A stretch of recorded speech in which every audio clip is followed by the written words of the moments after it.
Welcome to Davis Policy. I'm Charlene. I'm Crispin. Yeah, this is our week in review where we look at the previous week's topics. Might go a bit off topic every now and then. I don't know. Crispin's a bit rambly, and I just kind of sit there and say, okay, thank you for your TED Talk. Anyway, how was your week, Crispin? Our week was good.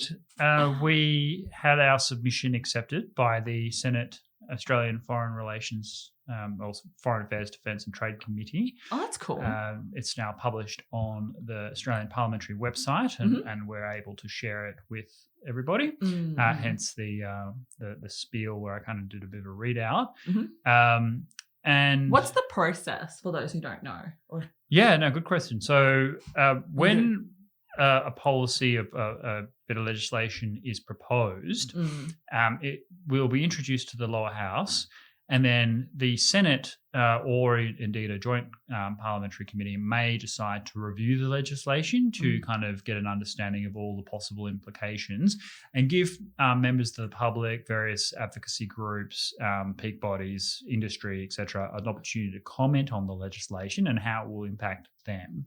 And so that process usually takes a few months, so that they have a period of time for which submissions are accepted. And there was 20 submissions for this inquiry, ours being one of them. And then they will hold committee hearings, so the Parliament will summon people to testify before Parliament. Now, obviously, in the 2020 pandemic era, that'll probably be done electronically, but usually it's done in person. And then they will take all of that testimony, and with the support of parliamentary officials, they'll draft a full report. That report will be given to the House of Representatives, who will decide whether or not to accept or reject the recommendations, but they will get up and talk about the committee's report. So they have all these submissions that come in from the inquiry, and then they get members of the public to testify what they've so those that have been made submission, the parliamentarians will choose people they want to hear from, and invite them to come and testify before committee hearings. Yeah, and then they consolidate those findings into a report, and then there's another. That's right. So the Senate will then hand that report to the House of Representatives, saying this is our review. The House of Representatives will then get up and discuss the report, and whether or not make the government's official response to the Senate, which is usually to accept or reject various recommendations of the report. And for those who want to make a submission, because I have a few friends that actually want to, in general, like, how do you make sure yours stand out? I mean, apart from just looking at it, I was just saying it's quite nice. Yes, I think we did well. So what's the process for you to write up an effective submission? Okay, so there's a good question. So a few points. One, make sure you have your key findings and recommendations up front. Most people do not have the time to read through every last word, and are much more likely to actually do so if they can see where you're going at the very beginning. So on your first page, you should say, these are our findings, these are our recommendations, and then you go into the explanation in detail as to why. Now, there are parliamentary officials who will read all of the submissions, it's their job, but committee members who are senators and so forth won't have the time to do that unless yours does stand out. So make sure you follow that format clearly. Another point is to make sure that that you're not just critical. And I find this is very important. You know, the reason why, and particularly when you're talking about reviews of legislation. So there are different committees reviewing all kinds of things. You know, reviewing the impact of computer games on youth, or certain types of domestic violence, or whatever. They'll look at issues, and then you can kind of talk about whatever, because it's exploring all things within the terms of reference. But if you're actually reviewing a bit of legislation, well, the legislation's been introduced because the government wants to do it. Okay, so it's not particularly helpful necessarily just to say that it's terrible and won't achieve anything. And what you really want to do is get an understanding of why the government has felt the need to introduce the legislation and find ways to improve it that would be in line with the government's own objectives. So, so if you want your submission to have an impact, You need to orient yourself on where the government is coming from, not necessarily to agree with the government on all points. And you might actually oppose the legislation, but you should oppose the legislation on the grounds by which it has been submitted. So be clear about why the government wants to do what it wants to do and make sure you address that in the submission. Other things are obviously write clearly and concisely. A submission of about 3,000 to 5,000 words is probably ideal, I think, enough to kind of, go into detail about the issues without being a book, right? Yeah. And do you have to reference? It depends on the issue, right? If you're talking about mental health or something. Yeah, well, I think direct quotes and things should be referenced, or if you're alluding to something that people won't really know, and they'll need to kind of go look up themselves, so you can kind of justify what you're talking about. But I don't think it's an essential aspect of it. Like our submission had very few references. It's more describing what everybody can kind of understand to be true, and then contextualizing that against the proposed legislation and the impact it's likely to have. Yeah, I always find it really intimidating to write a submission or like just write anything for a lay audience. So that just come with practice, because the parliamentarians obviously they have to read so much, and again they have very little time poor. So yeah, when you wrote your submission, but then you've thought about this issue for quite a long time too. Yes, well, I've thought about the issue a lot. I do think that there is an opportunity here to improve the legislation and to achieve the government's objectives in a way that's to the benefit of all of Australia, and articulating that clearly and concisely is critical. And also, I mean, it's not my first rodeo. I've testified now 5 times, I think it is, before parliamentary committees. What's it like to testify? Well, it's intimidating, of course. You're before the Australian Parliament, and you're before the senators, and it's recorded and it's broadcast. And you need to talk, and you need to know what you're talking about, because you're there before people who are the highest decision makers of the land, and you have to be able to answer questions on your feet. Was there anything that was like, I don't know, left? Oh yeah, if you do get asked something that is completely unusual or a detail that you couldn't be expected to know, you simply say, "I'll take that on notice," and then you get back to the committee within the set period of time, and you provide basically a written follow up that the committee then uses to answer those questions. So there are questions that you do have the right to take things on notice. There's also in the Australian context, plenty of, like, you have what's called parliamentary privilege extended to you. So parliamentarians cannot be cited in any court of law for anything that they say in Parliament, right? So Parliament is a sacred space where people can say what they think, free of any kind of prosecution, right? As a rule. Now, the same is true for parliamentary testimony. So you can't be like prosecuted for giving bad advice or saying something that isn't true, or obviously it's embarrassing for you and your reputation, but there's no criminal sanction. You just say what you believe, and if you need to correct the record, you can do that after the fact. So yeah, it's fine. You can take things on notice and answer questions that you can't answer straight away. But obviously there is an expectation that you are testifying before the committee because they consider you an expert, and therefore, basic things you should be across. Okay. Oh, that's interesting. And okay, next thing. So speak on that parliamentarian. So Trump did his nomination for Supreme Court, and is Amy Barrett. That's right. Interesting choice. I think it's a very strategic choice because just like you said, her background. Like, I was surprised, 7 kids. Wow, that's amazing. And it doesn't really give the Democrats, I hope I get that right, Democrats enough of leverage, to be like, this is unfair, this is not right, and because it's a woman who obviously does social good and that aligns quite well. I don't know how they're going to win. That's what I'm thinking. Yeah, and it's also very difficult to argue that this is some kind of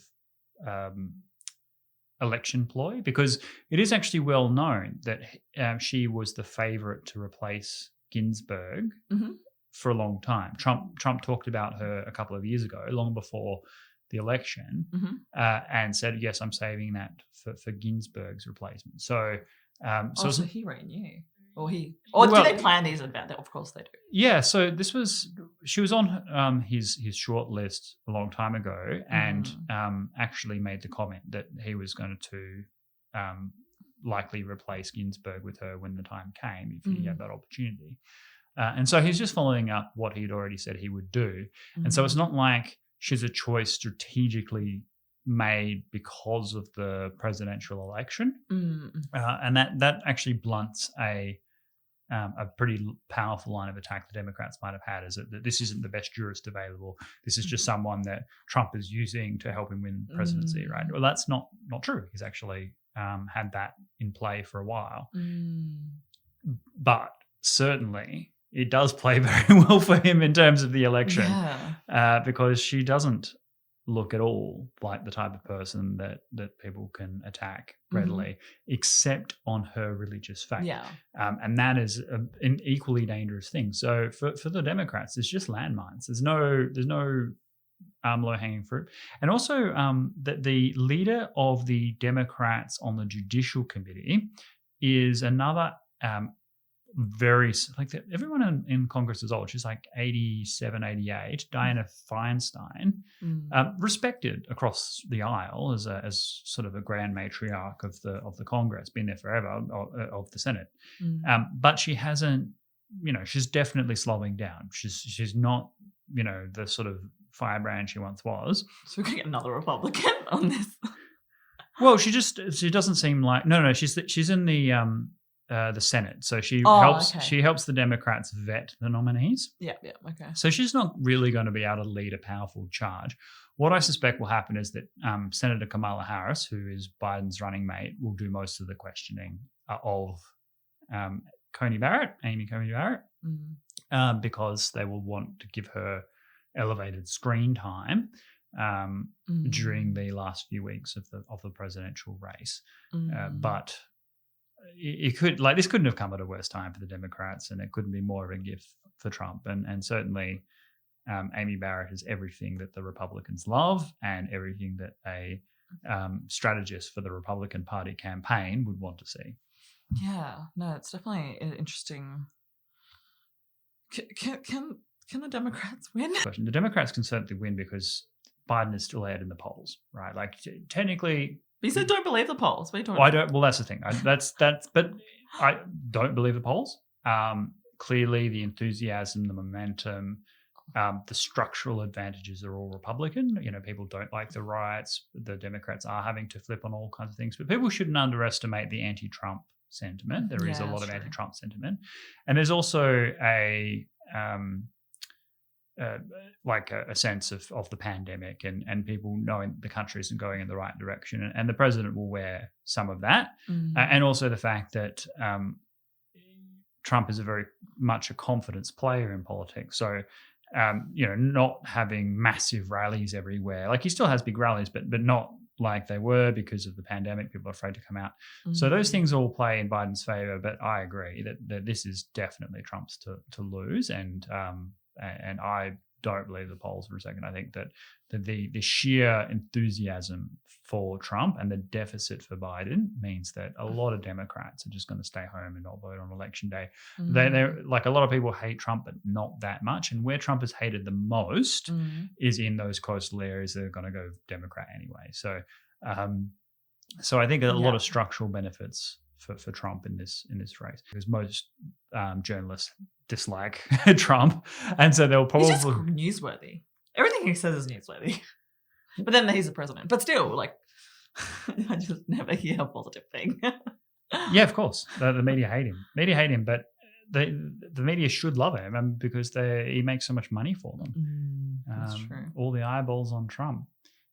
Good question as to who's still going to be paying attention to politics if Biden wins. Yeah, that's really true. Yeah, I was kind of like, oh, that's so boring. Like, I think I watched an interview. I don't remember what channel it was, but they had analyzed like body language for politicians, and they analyzed an interview with Biden, and it was interesting. Like, I could tell he was very slow. When you pointed it out to me, I was kind of like, this is, I don't know if he is capable of running an entire country. Yeah, he's had a facelift and everything. He still looks terrible. But my hope is that I'll say it. I think that it's much better if Trump wins for a lot of reasons. Also because I think Trump will do better in the second term. Like his mistakes in terms of governing, and he's made plenty of mistakes in terms of governing. I don't think he's a perfect president, but a lot of them can be chalked up to inexperience of the way government works. And now that he's been in the job a little while, one could see that he would do better next time. And particularly without having to worry about re-election. A president's second term is usually, it's the first 2 years of a president's second term is usually the most productive. Yeah. Because you've got 8 years is the maximum term limit, like 4 years and 4 years. In the first 4 years, the president has to think about their re-election. And in fact, there are, the midterm elections as well. So the Congress and the Senate. Yeah. Whereas once you get to be re-elected president in their first 2 years, well, that is actually usually the best time. First of all, because if you've been re-elected as president, chances are your party has also done well in that election, which means the Congress and the Senate are likely to pass some of your legislation. Yeah. And then you have that 2 year period wherein you're still seen as the president of the United States and people aren't thinking about the next administration.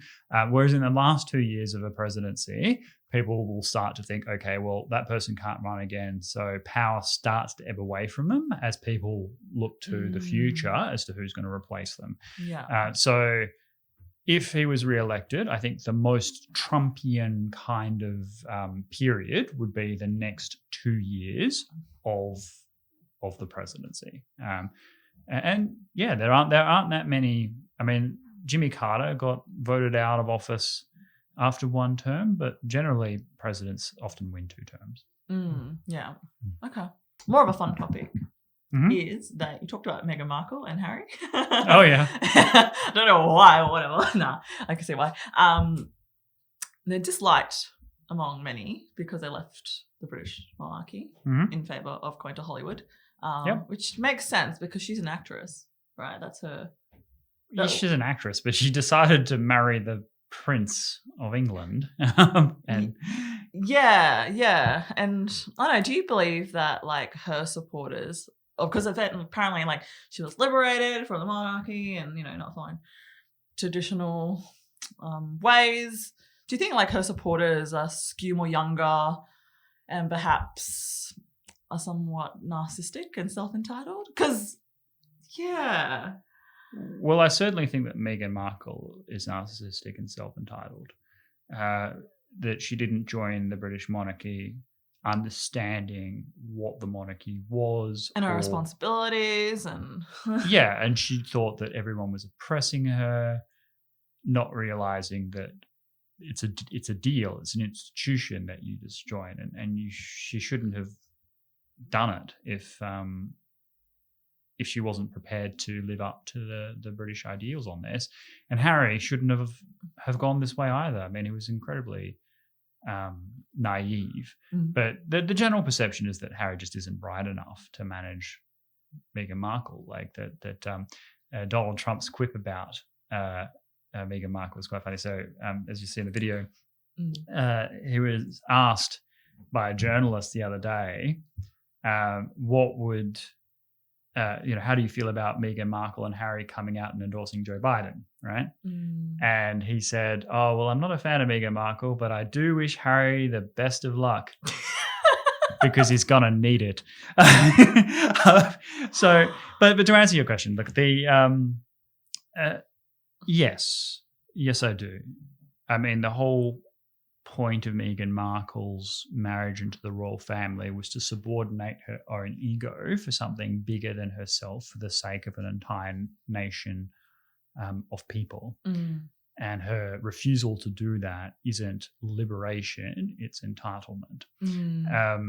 And it's true that her supporters do think that way. I think that it's very hard to sympathise with those people who helped this massive betrayal of the British public. Having said that, I don't think that in general young people are narcissistic. I think young people get an enormously bad rap. And, when you live in a world where almost all wealth is concentrated in the boomers, where young people are in enormous amounts of student debt, enormous amounts of hardship and temporary living and lack of property ownership. Yeah, actually the other day, Mm-hmm. I had a family friend tell me, saying basically like, oh, like, young people have it so easy. That's why they have so many mental health problems, because they have it so easy. And I'm just kind of like, I don't know. I just feel like there's a bit of a generational gap. And I think like if I was older, maybe I'm like, oh, young people have it so easy. And like I can see that comes from. But I don't know. Like, I think the problems are different. It's not like there's no problems in the world. Well, there's two things to say that. One, young people today are in enormous trouble. I mean, we've got a global pandemic, economic crisis, aging population, shrinking tax base. Like the young people have unbelievable hardships that they are inheriting for reasons that are completely extraneous to their control. And they have this acerbic attitude from other people sort of looking down on them, saying that they have it easy. So there's a lot of wild, and then they've been, brought into these terrible emerging ideologies that aren't going to help them in any way in live a productive life or overcome the challenges that they face. Like if you're raised to believe that like with the Milan saga, that you don't actually need to struggle in life to overcome challenges, well then you're going to be very resentful when real life happens and you don't get everything you want, and then you're going to blame everything and everybody else for the struggles that you have, and you're not going to lead to any form of self-improvement. So there's a self-fulfilling prophecy here. But at the same time, I think that young people have an enormous opportunity at this moment in history to reshape the world in their image, because we are in a state of global crisis and flux. And certainly that means significant change. And the group of people most adapted to change are young people. So there is a potential that things will improve. And while we are living in chaos, as Littlefinger would once say, as a chaos is a ladder, there is an opportunity for young people to grow and develop and improve their lot in life with this massive crisis. In terms of are people depressed because of life being so easy? Well, two things I'd say to that. One, you would assume that if it's because life is easy, that with life getting more difficult, we will see a reduction in mental health problems. But I don't think in the pandemic era we're actually seeing that trend. But secondly, there is something to be said, not for life being easy, but for life being directionless.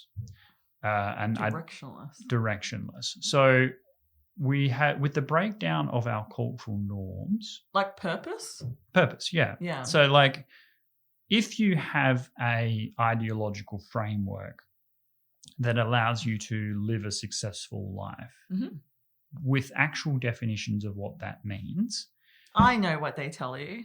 You go to school, you get educated, go to university, graduate, get a degree, and then live in like a big house and have a family. Well, you know what? Isn't that the conventional quote unquote success? Well, that actually would be a lot better than what is currently described, because that at least has a sense of order. There is an assumption though that you have it all, right? That you actually have the education and have the career and have the family and have the the perfect relationship. And nothing goes wrong, and you live happily ever after. And of course, that is just nonsense. Life does not go that way.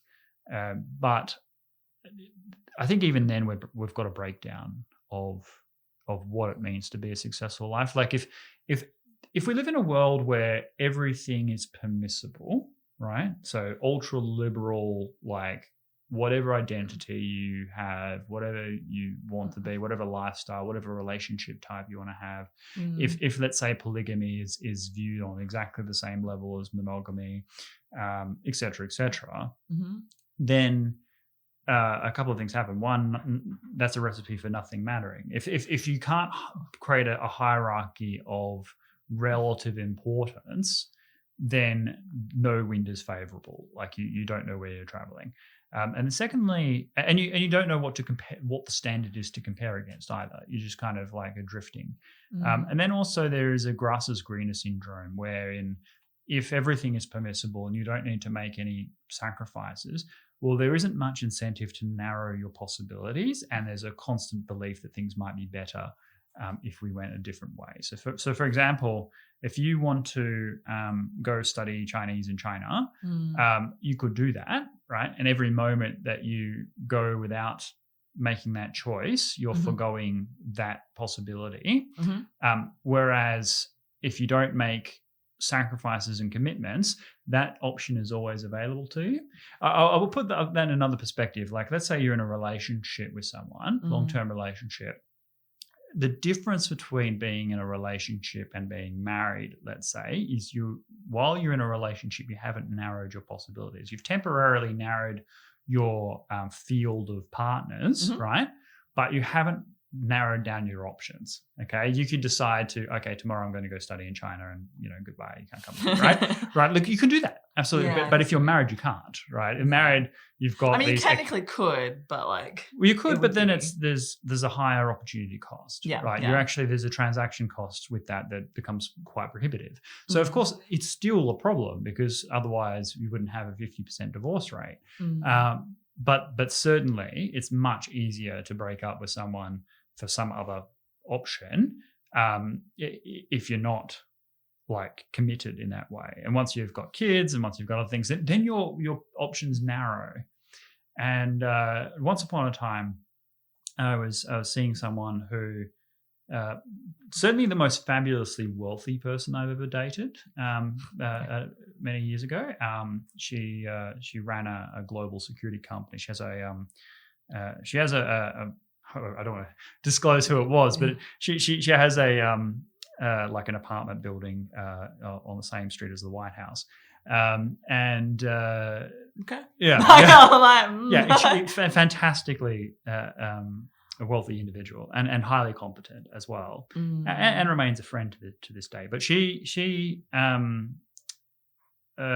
me down once and was like, it's kind of a funny story how this happened, but it's okay. Well, I didn't take it too seriously. We would meet up in places, and she would say to me, "Oh, Crispin, I have something to tell you." And I'm like, "What's that?" "Oh, I'm getting married." And I was like, "Oh, okay." And this didn't bother me because, as I said, it wasn't a super serious thing, and we'd kind of reached a new friendship stage by this point. And I'm like, "Well, why are you getting married?" Because she didn't strike me as the type. To get married? No, she did not. We're talking like, very power woman here, right? Yeah. And she's like, "Well, it's something my uncle said." And I'm like, "Well, what did your uncle say?" She said, "Well, once you get married, you stop worrying about that part of your life. Am I with the right person? Is this person going to fit in with my life choices? How are they going to suit my businesses and career, et cetera, et cetera?" And so there's direction. Well, yeah, you narrow the possibilities. So you go, well, okay, once you've made that choice, and you're like, well, okay, that closes off all of that extra confusion. And you're like, okay, well, now I've got to make choices that suit me and my partner for what we're going to build together. And they've been together, a while since. I won't say how many years. So that, I mean, all the best for them. But yeah, and that, like, once you make these sacrifices is seen as like a dirty word, but actually it's an innate part of our culture. Yes. In order to help orient ourselves. I mean, I went to Vegas for 6 months or so to play poker, and my God, it was great. But you can't. What happens in Vegas stays in Vegas. Well, yeah, to a degree, but also like your ability to self-regulate is incredibly low. Like if you can play poker at any time of day or night, and you can, like, there is no reason to say no to anything because you don't have any massive obligations the next day, or you don't have like family issues to deal with, or anything. Like you just have you're there in this world that's completely artificially constructed, popping out of the desert purely for hedonism, you do go insane, right? Like you need to have, human beings do require a certain degree of external pressure in order to do well. I mean, this might go down a rabbit hole, but does that mean it's like religion? Like, you know, the Christian faith has a box, you know, that kind of tells you how to live virtuously, or like your Stoic philosophy, like. Yeah, and I'm much more generous to Christianity than other kind of prominent Stoics. So Christianity had a number of innovations that I think didn't exist previously, and has been an unabashed good for Western civilization. The first is that it separates the individual from the act. Okay, this is a new idea in the last couple of thousand years, right? Wherein you can do something wrong, but that doesn't have to define you, right? And this, in an era of public shaming and social media cancellation and so on, and likes on Facebook, all of that stuff, then this is actually a really useful thing to remember. Okay, that you might have done something a while ago, and that doesn't mean that is who you are. If you take responsibility for what happened and think through the implications and try and atone for it, then that's what sinning and forgiveness is all about in Christianity. That is central to the Christian notion that that if you are, that everybody's a sinner, nobody's perfect, no one can be perfected. By virtue of being human, you are imperfect. That's actually an idea. That's not an objective fact, right? When we say that no one's perfect, if you think through that phrase, that's a belief. That's actually not an objective truth. It is theoretically possible that someone lives a life of perfect virtue, right? In the Christian tradition, there's only been one individual in all of history, and that would be Jesus Christ. But that's a belief that all of us say, irrespective of whether you're Christian or not. Oh, no one's perfect. Oh, let he who is without sin cast the first stone. And what that means is you should be able to see the folly in yourself before you start seeing the folly in others, and that would be a Stoic principle as well.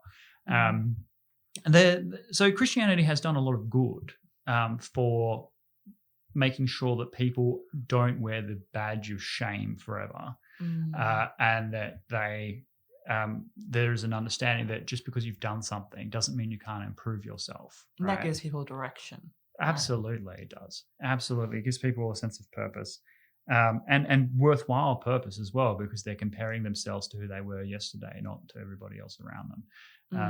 And that's a good thing. There's a personal thing about Christianity which I think is quite endearing. There's also the genuine sense of modernity with Christianity. So in France and Britain, Australia, some parts of America, Christianity is seen as a bit archaic, right? That it's for sheep who don't really understand, how to live a life of morality outside of the God telling them what they can and can't do, sort of thing. That's not true. In fact, Christianity is spreading massively rapidly in Asia. So all of Korea is basically Christian, and certainly the Philippines and many other parts, and then China, as I said in that other video, is spreading very quickly. Yeah. That the reason for that it's also just the teachings, but also it's seen as a something that is compatible with modernity, that you can live in a modern life and be a Christian, and that's not hard to see why. Like if you think of it, if you think of the founder of the faith, then if you choose to live exactly the way Jesus lived, right? Yeah. Then the worst you're going to be is a bit of an insufferable hippie. Okay? Like, well, that's true. Like you do unto others, look after the poor. Yeah. Don't worship wealth. Like focus on doing good works.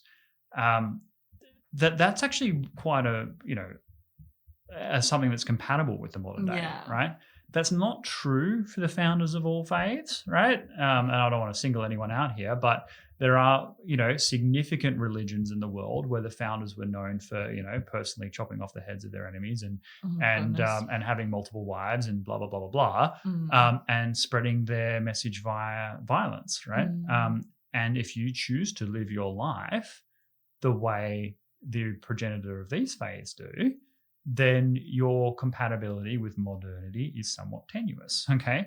So Christianity is actually lucky in the sense that its teachings are actually compatible with modern sense of morality to a large extent. And in fact, when people attack Christianity for various political views, it's not normally that the teaching is bad, it's the hypocrisy that they're attacking. They're like, you're not living up to the Christian ideal. Well, that's actually, that may or may not be a valid thing to level, but what you're not saying is Christian ideals are bad. Right? I see what you mean. Like, I can definitely see the value of having faith. I'm not Christian, I'm Buddhist, but I believe that has a central role. But I don't know, like, broadly speaking, like, how do you think, like, faith for young people, I mean, I can kind of speak for it now, firstly, and then I'll hear your opinion. But for me, like, as a young person, like, my faith is super important because it gives you some sort of sense of hope that also puts your life in a much bigger picture. And I think that's what the whole role of religion is to kind of see, like, yes, you have a purpose in life, more or less. My purpose is, it sounds so cheesy to say, but my purpose is world peace. World cousin Rufu. And that is enough for me, actually. That is enough for me to be like, every time I have doesn't mean I have no problems. Certainly I have problems or challenges, but each challenge is my chance to build my character, learn from my mistakes, and then use that as training to get better. And then we always say that, having one-on-one dialogue with somebody, you're creating a ripple effect in a pond. You want to encourage the person right in front of you, and that behind that person is a million other people. So that's kind of where my faith kind of has really helped me in guiding my purpose. But I'm interested to know, like, you don't really have a religion. Do you have a religion? Are you practicing? Well, I mean, it's kind of a strange story for me because I would be agnostic in a theocratic sense, but I do spend a lot of time thinking about religion. Maybe for like agnostic people or like atheist or like, I don't know, like how can they use faith to give them direction? We'll bring it back to what we initially started with. Well, certainly atheists would struggle with using faith as a mechanism for direction. But what religion there's with the generations that have been attacking religion in the West so vociferously, and the fact is that that place that exists for religion gets replaced by something. Right? Oh, the corporations. Yes. Who are now trying to set themselves up as the moral arbiters of a good way to live. And for some reason, I don't know how or why, this seems somewhat dissatisfying to people. And therefore, people are turning... I think Christianity is going through a bit of a renaissance among young people, if only because of the guidance it provides. And it's not so much knowing the difference between right and wrong, because most of us have been brought up in a Judeo-Christian tradition, even if we're not part of practicing. Yeah.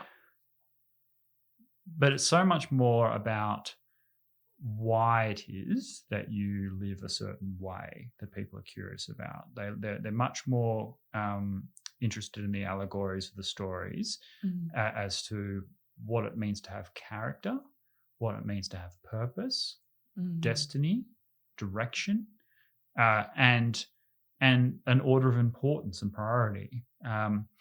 The biggest complaint, the biggest cause of depression and anxiety among young people would be a sense that nothing matters, that everyone is going through this perennial existentialism.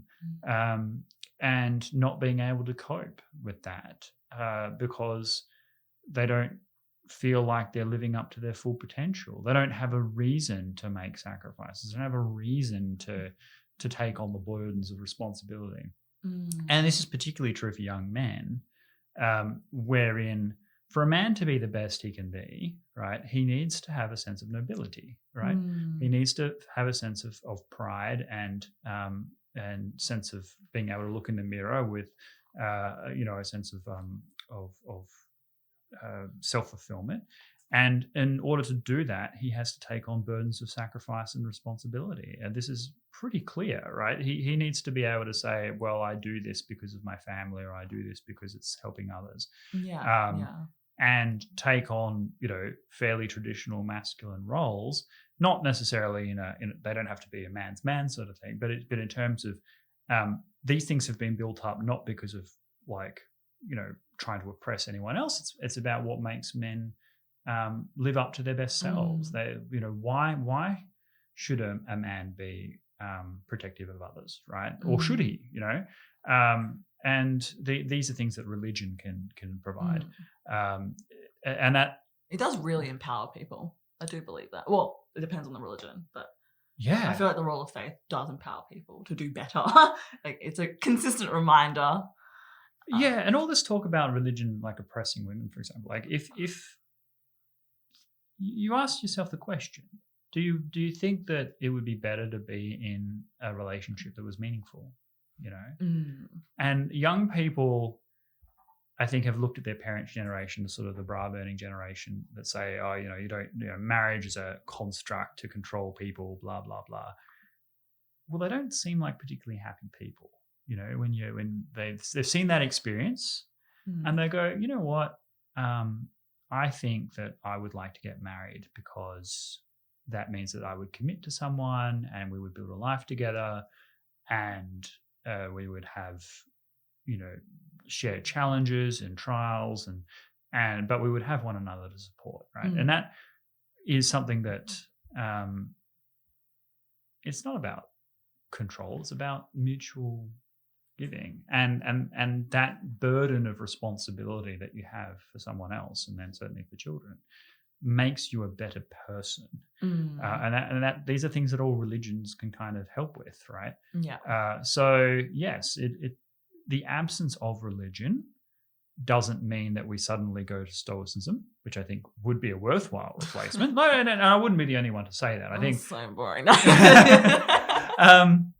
Would be a worthwhile, like if everyone was a Stoic, right, then you probably wouldn't need religious faith in order to have a sense of purpose and self-regulation. But I'm not saying that Stoicism is the only or complete philosophy here. Certainly Christianity, as I said, has its own innovations. But in the absence of that, you get replaced with consumerism. You get and sort of radical ideologies and resentments and a recipe for constant misery. And I think that if we have to have one ideology, Christianity is easily the least bad of the ones currently available. I see what you mean. All right, so one thing I do want to finish off with for now on these Week in Review segments is a final thoughts. So basically, what is something completely, either something we have reviewed or something completely separate that's happened that you would like to mention? And we can both do that and either talk about it or wrap it up. Okay. I have a stupid one because I can't think of something like on the spot. Women's pockets are really, really, really shallow, and we should get better pockets. Men never face this problem. No, because men have to carry everything. Isn't that the reason why women's pockets are shallow? Like, here, carry my stuff. Isn't that what they're there for? No, it's because they want to sell handbags. Imagine if women had proper pockets. Like, my pockets, they're like almost non-existent. You might fit like a 5-cent piece, but apart from that, they sell more handbags, and it's ridiculous because I don't want to carry around a handbag all the time. But not everyone that sells clothing sells handbags. Like, what interest do they have not to have deeper pockets? What do you mean? Well, the not having pockets is a product of the women's clothing, right? Well, those women's clothing lines don't all sell handbags. So why would they have an interest in getting people to buy handbags? Most clothing companies sell handbags as a counter. Okay. Yeah, and then like they have this. And what's really annoying is that women's purses, and this is why I carry around a man's wallet, is women's purses are enormously big, so we don't have a pocket to put it in. And then we're going to have a huge handbag. And I'm like, nah, it's patriarchy. I don't want to be like that. But still, it's a frustration and it should be talked about. My fun. Well, there's a business idea. Yeah. Yeah. Women's clothes with actual pockets. Real pockets, not the fake ones. That's how I shop, actually. The first thing I look for, if I look for pants or like coats or anything, I check their pockets immediately. And I'm thinking like, it's fake. Oh, not good enough. I'm sorry, but do better next time. Anyway, do you have a more serious one? No, I think that's great. I don't know. I don't think I could top that. So yeah, mine is a little bit different for this week. There is a massive downturn in the number of people joining political parties. So I think people should really reconsider that. That if you haven't joined a political party but you are interested in getting involved in politics, joining a political party is a good way to do it. Now, there are new parties starting up. Certainly, getting involved in the process, understanding how it all works is a really good thing to do, because we are starting to see like significant disaffection and fragmentation away from the norm. So much easier to change a political party than to change, the electorate. So try and, if you're a young person, you're interested, you're concerned about the way the country's going, definitely consider getting involved in politics. And how do they do that? Do they just like go online and like look up like a bunch of political parties and just... Yeah, if you don't know anything about anything, by all means, just do research and learn a bit. So because... And there are different political systems and different voting systems, and it will depend on your system. So in Australia, you're probably best off joining one of the major political parties, or if it's like highly regional, then perhaps a particularly small party that's influential in that area. But if you're in, say, Israel or a country with a proportional system, then you can join a random political party. Or Lithuania, you can join a like one of the many political parties, because the election is done on a sort of a proportional system.